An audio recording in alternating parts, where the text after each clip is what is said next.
Մեկ անգամ եւս նշենք, որ այսօր հեպատիտների, մասնավորապես վիրուսային հեպատիտների պայքարի, բայց ոչ միայն պայքարի, այլև իրազեկության օր ամբողջ աշխարհում։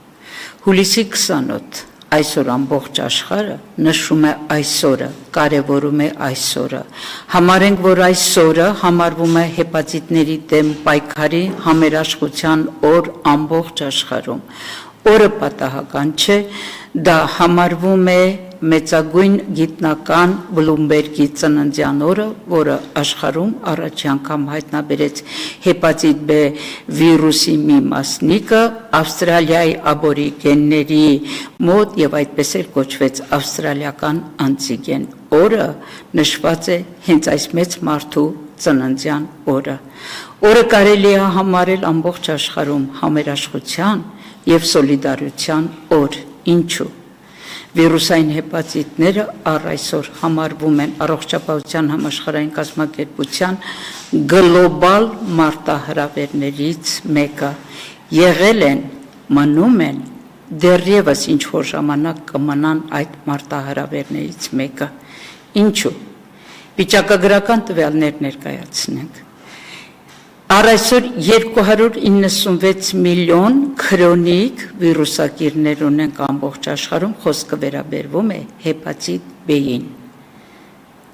Սա նշանակում է, եթե այն համարենք դինամիկ պրոցես եւ 20-ից 30%-ի մոտ զարգանա այնպիսի բարդություններ, ինչպիսին են լյարդի ցիրոզը եւ լյարդի առաջնային ուռուցքը, այլ կերպ ասած հեպատոցելյուլար կարցինոման, ապա կարող ենք պատկերացնել, որ իսկապես ինքը համարվում է մարտահրավերներից ամենամեծ մարտահրավերը։ Էլ չենք ասում, որ շատ պացիենտներ, որոնք ապրում են այս վիրուսի հետ, դեռևս իրազեկված չեն, որ իրենք ունեն եւ ապրում են այս վիրուսի հետ։ Ընդամենը մինչև 10% ախտորոշում ունենք ամբողջ աշխարհում, կարող է մի փոքր տատանում լինել, եւ մնացածները դեռևս իրազեկված չեն այս չարիքի գոյության եւ համակեցության մասին իրենց հետ։ Սա նշանակում է, որ այն կարող է զարգանալ եւ հասունանալ բարդությունները, որոնք նշեցինք մի քիչ առաջ։ Հայաստանում հեպատիտ B-ի նախնական տվյալների համաձայն ունենք 2% վարակվածություն։ Հայաստանում էլ նույնպես համարվում է իրազեկության աստիճանը այն, ինչ որ աշխարհի բոլոր երկրներում։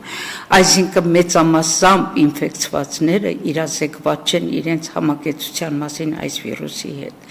Այդ իսկ պատճառով Հայաստանում բնական է փնտրտուքներ կա, ինչու ենք ասում պետք է հասնենք էլիմինացիա, այն էլ 2030 թվականին, 2030 թվականին 4 տարի է մնացել ընդամենը, որպեսզի առողջապահության համաշխարհային կազմակերպության կողմից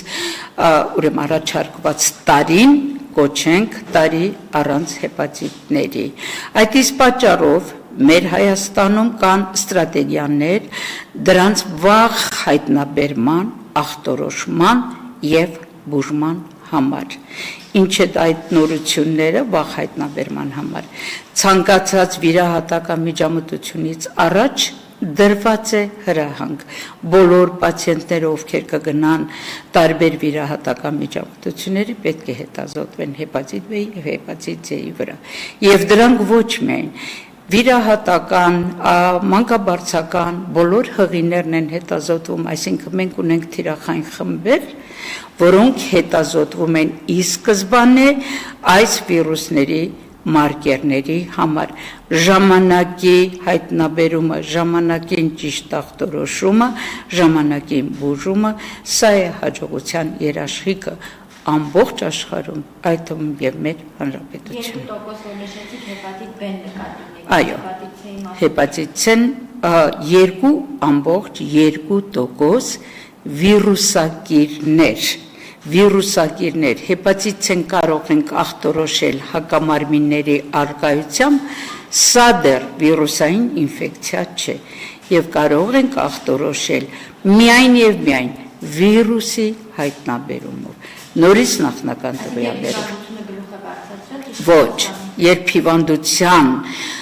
պատճառը հայտնաբերվել է պացիենտի արյան մեջ։ Ես չգիտեմ ինչ է նշանակում գլուխ բարձրացել, բայց վիրուսի հայտնաբերումը արյան մեջ, սա կոչվում է վիրուսային հեպատիտ C։